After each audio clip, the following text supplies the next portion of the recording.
నమస్తే, welcome to whistle. Sivakasi అంటే ఇప్పటి వరకు బాణాసంచా నగరం, టపాసుల వెలుగుల్లో కాలిపోయిన కార్మికుల కథలు, రాజకీయంగా పురుషాధిక్య కోట. కానీ ఇప్పుడు అదే శివకాశి నుంచి ఒక తెలుగు తూట తమిళ రాజకీయాలను కుదిపేస్తోంది. తెలుగులో చురుకుగా మాట్లాడే డిజిటల్ రాజకీయాల్లో దిట్టైన 29 ఏళ్ల కీర్తన సంపత్ శివకాశి తొలి మహిళా ఎమ్మెల్యేగా చరిత్ర సృష్టించడమే కాదు, విజయ్ క్యాబినెట్లో చోటు దక్కించుకుని తమిళనాడు చరిత్రలోనే అతి పిన్న వయస్కురాలైన మహిళా మంత్రిగా కొత్త అధ్యాయాన్ని ప్రారంభించారు.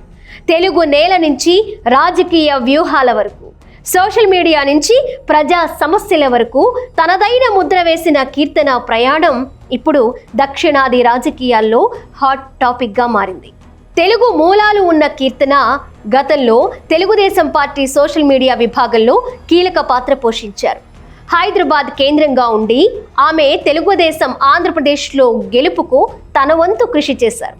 నారా లోకేష్కు పొలిటికల్ స్ట్రాటజిస్ట్గా వ్యవహరించారు. కొంతకాలం పశ్చిమ బెంగాల్ గత ముఖ్యమంత్రి మమతా బెనర్జీకి సోషల్ మీడియా సలహాదారులుగా కూడా వ్యవహరించారు కీర్తన. అయితే ఎక్కడెక్కడో ఉద్యోగాలు చేసిన కీర్తనలో తీవ్ర అసంతృప్తి పెరిగిపోయింది.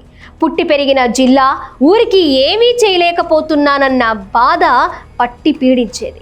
అందుకనే ఉద్యోగాన్ని వదులుకుని శివకాశికి చేరుకుంది. అక్కడ ఒక ఆఫీస్ పెట్టి స్థానిక సమస్యలు, వాటి పరిష్కారంపై పనిచేయడం మొదలుపెట్టారు. ఎలాగూ డిజిటల్ మీడియాలో బాగా పట్టుంది కాబట్టి శివకాశిలోని సమస్యలను హైలైట్ చేస్తూ జనాలందరి దృష్టిలో సమస్యలు పడేట్లు చేయగలిగారు. విద్య, వైద్యం, మంచినీరు, రోడ్లు, డ్రైనేజ్ కాల్వల పైన ప్రతిరోజు డిజిటల్ మీడియా వేదికగా పోరాటం చేశారు కీర్తన. ఆమె పోరాటానికి స్థానికుల మద్దతు విపరీతంగా పెరిగిపోయింది. కీర్తన చేస్తున్న కార్యక్రమాలు చూసి విజయ్ పిలిచి మరీ ఆమెకు టికెట్ ఇచ్చారు. అలా టీవీకే పార్టీలో చేరి పార్టీ గెలుపు కోసం శ్రమించారు. ఆ శ్రమకు గుర్తింపే తొలి విడతలోనే మంత్రిగా ప్రమాణ స్వీకారం చేశారు. తమిళనాడులో హిందీ దాదాపు నిషేధం. అక్కడ హిందీ మాట్లాడితే ఆటో వాళ్ళు కూడా ఇష్టపడరు. అలాంటిది తమిళనాడులో కీర్తన అవలీలగా హిందీ భాష మాట్లాడడాన్ని జీర్ణించుకోలేకపోయారు. శివకాశిలో అయితే ప్రత్యర్థి పార్టీలు దీన్నే ఆమెను విమర్శించేందుకు ఉపయోగించుకున్నారు. అయినా మడమ తిప్పలేదు కీర్తన. హిందీలో మాట్లాడి తమ సమస్యను ఢిల్లీ వరకు వినిపించాలనేది విజయ్ ఆలోచన. పైగా కీర్తన పొలిటికల్ స్ట్రాటజీలు విజయ్కి బాగా నచ్చాయి.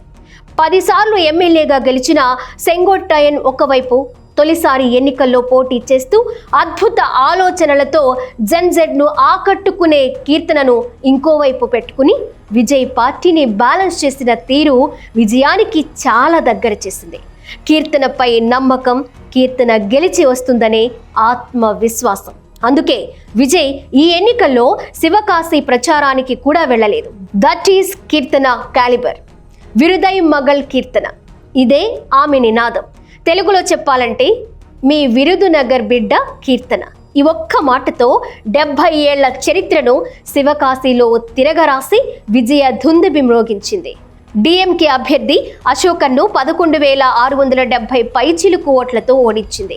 అన్నా డిఎంకే అభ్యర్థి మాజీ మంత్రి రాజేంద్రనన్ బాలాజీకి చుక్కలు చూపించి 3వ స్థానానికి నెట్టివేసింది.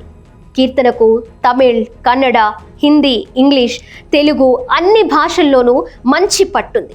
రాజకీయాలతో తనకున్న పరిచయాలు, గత అనుభవాలతో జననాడితో పాటు బ్యూరోక్రసీ మనస్తత్వాలు తెలిసొచ్చాయని, ఆ అనుభవం శివకాశిలో గెలుపుకు ప్రధాన కారణమని కీర్తన తెలిపారు.